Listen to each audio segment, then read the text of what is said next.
Released in 2018 and directed by Philip Gillette, They Remain is a low-budget cosmic horror film that focuses more on mood and psychological breakdown than overt scares. It's based on the short story 30 by Laird Barron, a modern author known for blending noir, wilderness survival, and cosmic dread. The story follows two scientists, Keith and Jessica, who are sent to a remote forest to study strange patterns in animal behavior. The twist? That forest is where a cult once carried out a series of grisly ritual killings. Their job is to collect data and monitor environmental changes, but as days pass, the lines between observation and obsession begin to blur. Nothing in this film comes with clear answers. Strange noises, flickers of movement on surveillance footage, and subtle shifts in memory and emotion all build toward a creeping sense that the forest is aware, and possibly feeding on them. The horror here is internal, slow, and quiet. The film was shot using a minimal cast and a limited location, which helps create the suffocating sense of isolation. The set design is cold and clinical, contrasting with the organic, chaotic feel of the forest. Most of the film's tension comes from long silences, strange glances, and dialogue that feels just slightly off, like something important is being left unsaid. Critics were divided. Some found it too slow and ambiguous, while others praised it as a rare attempt to bring true cosmic horror to the screen. What's clear is that They Remain tries to capture the feeling of being watched by something that doesn't care about you at all. Something that doesn't need to move or speak to completely unravel your mind. Released in 1993, Necronomicon, Book of the Dead is an anthology horror film that pulls directly from the stories of H.P. Lovecraft. Directed by Christoph Gans, Shisuke Kaneko, and Brian Yuzna, the film is split into 3 segments, each inspired by a different Lovecraft tale, and tied together by a wraparound story featuring Lovecraft himself, portrayed as a character sneaking into a monastery to steal the Necronomicon. The first story, The Drowned, deals with resurrection, curses, and aquatic horror. The second, The Cold, is a take on Cool Air, focusing on experiments in immortality with disturbing physical consequences. The third, Whispers, veers into madness and body horror as a police officer encounters creatures in a strange underground lair. The film combines practical effects, stop motion, and puppetry to create its otherworldly visuals. It has a strong early 90s horror aesthetic, packed with slime, gore, and exaggerated monster designs. While it doesn't maintain a consistent tone across all 3 segments, that variety becomes part of its identity. Each director brings a different style, blending American and Japanese horror techniques. Though it never received a wide theatrical release, it became a cult favorite among fans of Lovecraftian horror. Its limited distribution and VHS-only availability for many years gave it an underground reputation. The practical effects, especially in the final segment, remain a highlight of horror collectors and genre fans. Life Force, directed by Tobe Hooper, is a film that defies easy classification. Released in 1985 and adapted from Colin Wilson's novel The Space Vampires, it begins as a traditional sci-fi space exploration story, but quickly mutates into something stranger. The story opens with a space shuttle crew investigating a mysterious object hidden in the tail of Halley's Comet. Inside, they discover a derelict alien ship filled with bat-like creatures and 3 humanoid figures encased in glass. These beings are brought back to Earth for study, but once revived, the lead figure starts draining the life energy from those around her. Her victims reanimate, spreading the infection like a cosmic contagion. The real horror of Life Force is not just the reanimated corpses or the destruction of London, it's the scale of the alien threat. These creatures drain the very life essence from their victims, leaving behind empty shells. Visually, the film leans into surreal and disturbing imagery. The interior of the alien ship feels organic and biomechanical, suggesting something ancient and completely non-human. The effects created by John Dykstra's team were cutting edge at the time. There are glowing energy tendrils, elaborate body transformations, and massive destruction sequences, all done practically. Tobe Hooper's direction keeps things visually intense, sometimes to the point of overwhelming. Despite being a box office failure during its initial release, Life Force was backed by a surprisingly large budget, reportedly around $25 million, courtesy of Cannon Films. Much of that money went into the ambiguous sets and special effects, which remain one of the film's strongest points. A heavily edited US version confused many viewers, but the international cut helped build the film's cult status over time. Phantoms, directed by Joe Chappelle and based on Dean Koontz's 1983 novel, is a film that starts as a murder mystery and evolves into something rooted in cosmic horror. It was released in 1998 and stars Ben Affleck, Peter O'Toole, Rose McGowan, and Lev Schreiber. The story follows 2 sisters who return to a remote Colorado mountain town only to find nearly the entire population mysteriously dead. Phones are silent, streets are empty, bodies lie untouched, with no clear cause of death.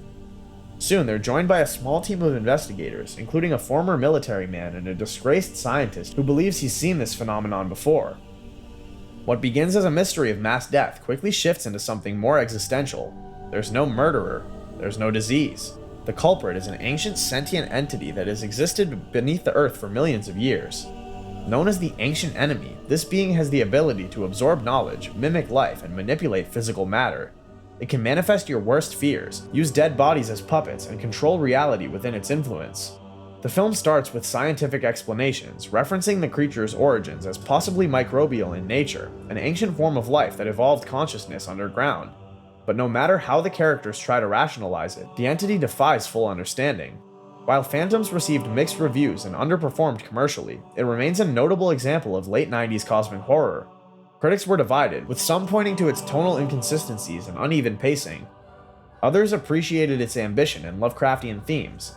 The special effects are typical of the era, blending practical effects with early CGI, and while they haven't aged flawlessly, they still support the film's eerie tone. Dark Waters, not to be confused with the 2019 environmental thriller of the same name, is a 1993 Italian-Ukrainian film directed by Mariano Baino. It's one of the lesser-known but most atmospheric entries in the cosmic horror genre. The story follows a young woman named Elizabeth who travels to a remote island to uncover the truth about her late father and the eerie convent that received his financial support. The island is bleak, wind-battered, and isolated.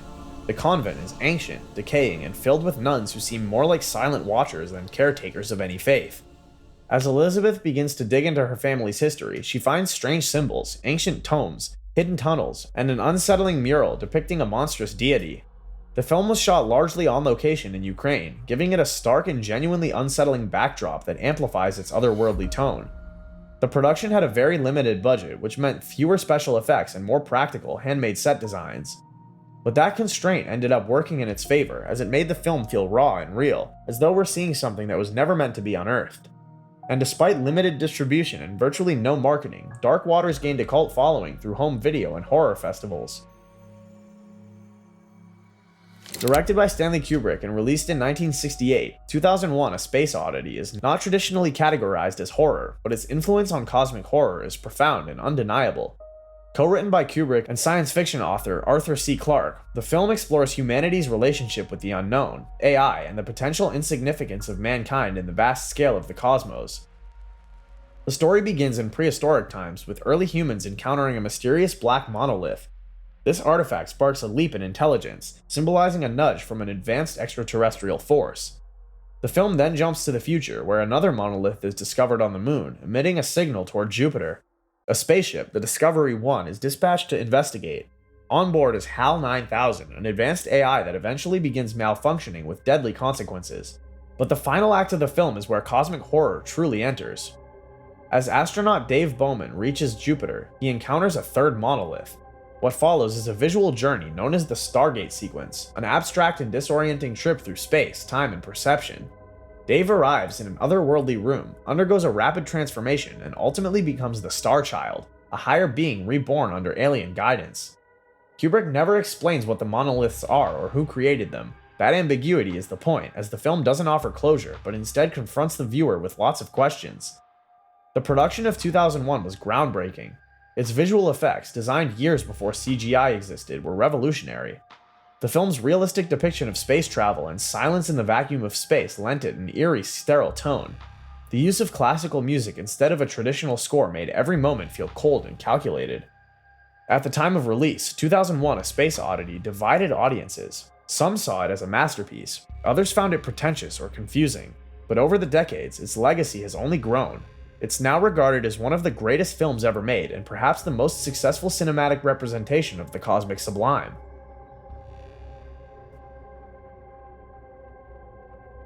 The Moth Man Prophecies, directed by Mark Pellington and released in 2002, adapts John A. Keel's 1975 nonfiction book of the same name. While marketed as a supernatural thriller, the film leans heavily into cosmic horror territory by focusing not on direct terror, but on the unknowable and the unexplained. It draws from real-life reports surrounding the mysterious sightings of the Mothman in Point Pleasant, West Virginia during the late 60s.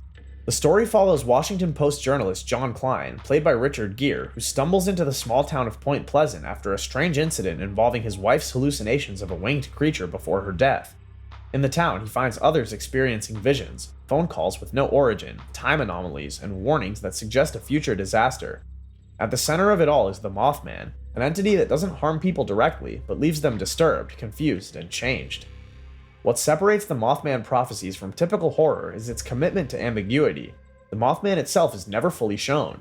The film makes no attempt to clarify this. Instead, it immerses viewers in the psychological and existential uncertainty that defines cosmic horror. The film's tone is bleak and somber. The cinematography uses shadows, distant sounds, and dim lighting to suggest a reality that's just slightly out of phase. The sound design also adds to the creeping dread, and although the film was a moderate box office success, it has become a cult favorite in cosmic horror circles for how it portrays dread.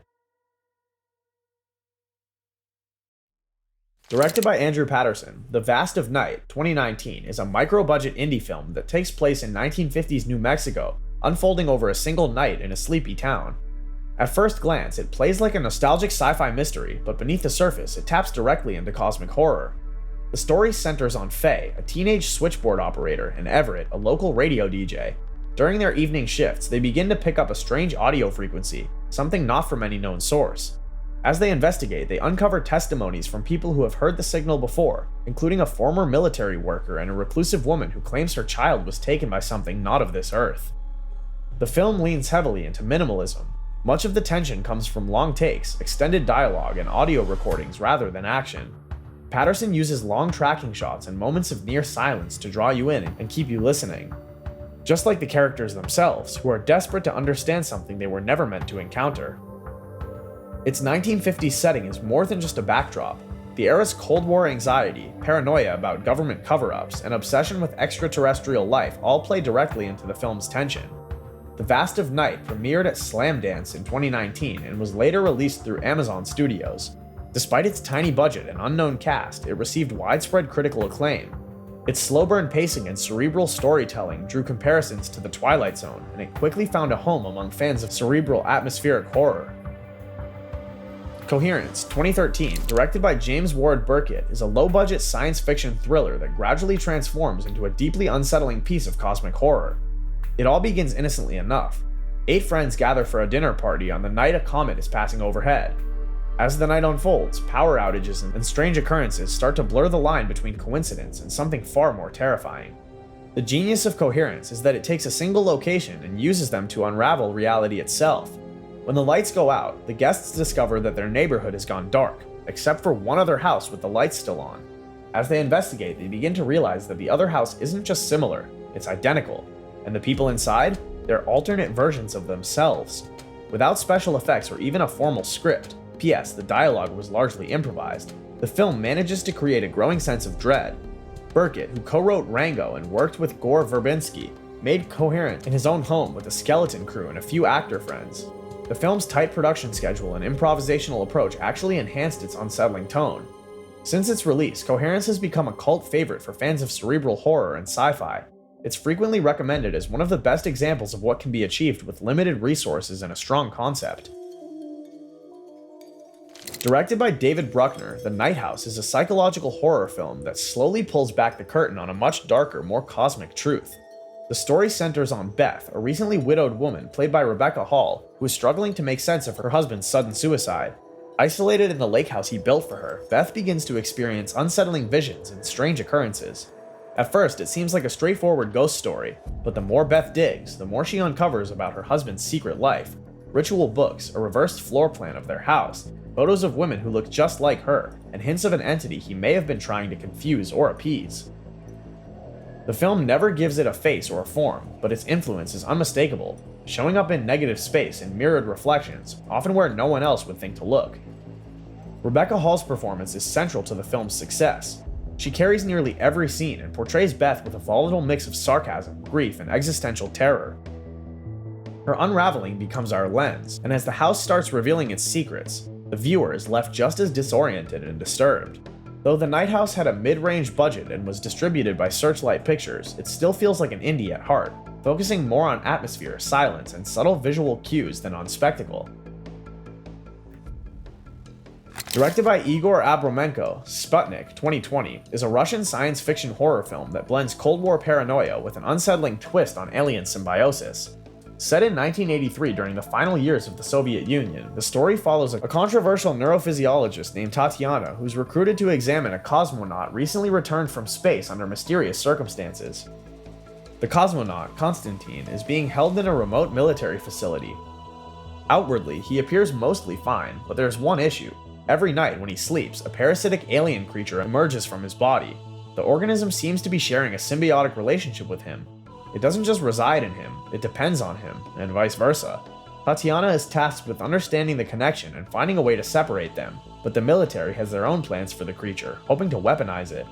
What sets Sputnik apart is how grounded it feels despite the alien subject matter.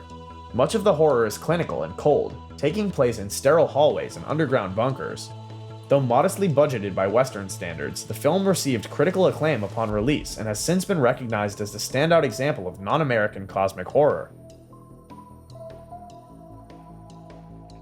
The Dark Side of the Moon, 1990, directed by DJ Webster, is a low-budget science fiction horror film that quietly entered the VHS scene. While not well known, it delivers a surprisingly bold blend of cosmic horror, space isolation, and demonic possession, mixing science fiction tropes with supernatural dread in ways that predate more famous hybrids like Event Horizon. The plot follows the crew of a space maintenance vehicle drifting near the dark side of the moon. Their ship suffers a system failure, and they're stranded in an area supposedly outside normal satellite routes. While attempting repairs, they discover an abandoned NASA shuttle that vanished decades earlier, with no trace of its crew. Once they board the ghost shuttle, things begin to unravel fast. One of the crew members starts acting violently, and an unseen presence begins picking them off. But instead of traditional aliens or malfunctioning AI, the threat here is a force that seems more demonic than extraterrestrial. The film borrows elements from Christian mythology, suggesting the force behind the chaos may be satanic, but it wraps this theme in sci-fi language. The film leans heavily on atmospheric dread, and despite its limited resources, The Dark Side of the Moon manages to deliver unsettling visuals, a bleak tone, and a sense that something much bigger and darker than the characters can comprehend is unfolding just out of frame. It was largely overlooked upon release, partly due to its straight-to-video distribution and lack of mainstream promotion, but it has since gained cult appreciation for its ambition and genre-blending approach. Directed by Michele Soavi and produced by Dario Argento, The Church, 1989, is a gothic Italian horror film that drifts into cosmic horror territory through religious paranoia, ancient evil, and a blurring of dimensions. Originally planned as the third entry in the Demons series, the film eventually became a standalone story with a more psychological and metaphysical tone. The plot begins in medieval times, when a group of Teutonic knights massacres an entire village suspected of devil worship. The bodies are buried, and a massive cathedral is built on top of the site to seal in the evil. Centuries later, in modern-day Germany, that very church is undergoing restoration. A young librarian and an art historian begin uncovering strange symbols and hidden chambers, and soon after, all hell breaks loose, literally. What makes The Church lean into cosmic horror is the implication that evil isn't just demonic, but eternal. Visually, the film is drenched in religious iconography, and some of the film's most memorable sequences include ghostly possessions, surreal visions, and violent transformations, all echoing a larger cosmic collapse. The score by Keith Emerson and Philip Glass adds to the disorientation, shifting between operatic grandeur and electronic unease. Soavi's direction moves away from the gore-heavy style of typical Italian horror and instead focuses on tone, architecture, and atmosphere. He takes inspiration from Lovecraft, blending religious horror with unknowable dread. Directed by Giordano Giolivi, The Lapis Demon, 2017, is a black and white Italian indie film that dives deep into the philosophical roots of determinism and cosmic horror. Named after Pierre Simon Lapis's famous thought experiment, the film imagines a world where every action and outcome can be predicted if enough data is known. The story follows a group of scientists invited to a remote island mansion under mysterious circumstances. They've been working on a predictive algorithm, one capable of forecasting human behavior with frightening accuracy. Once inside, they discover they're being watched, not just observed, but predicted. A strange model of the house, complete with miniatures of each guest, shows exactly when and how each person is going to die. The horror here is purely intellectual. One by one, the guests realize that even their attempts to escape or resist are just parts of the prediction. Every choice they make, they were supposed to make. Free will collapses in real time. The The film is notable for its visual style. It's entirely shot on a soundstage using rear projection, giving it a vintage aesthetic that feels theatrical and surreal. The Lapis Demon draws its horror not from a supernatural entity, but from mathematics and philosophy. The demon is the cold realization that we are predictable systems in a deterministic universe. That's where the cosmic dread kicks in. If everything is already known by some higher intelligence, if your death is already decided, what does that make your life? Though the film didn't receive wide distribution, it gained traction on the festival circuit for its originality and ambition. Critics praised it for taking big cerebral risks and crafting a narrative that doesn't numb down its themes. And that wraps up part 3. This one was especially fun to put together, partly because we got to fulfill some viewers' requests. A lot of you asked for some of the titles, and we were happy that we've managed to sneak them in. And if you're new and wondering where to start, Coherence is a solid pick. It's small, smart, and quietly one of the most unsettling takes on alternate realities. If you've been enjoying the series, hit that like button, drop a comment with your favorite pick, and subscribe so you don't miss whatever cosmic weirdness we tackle next.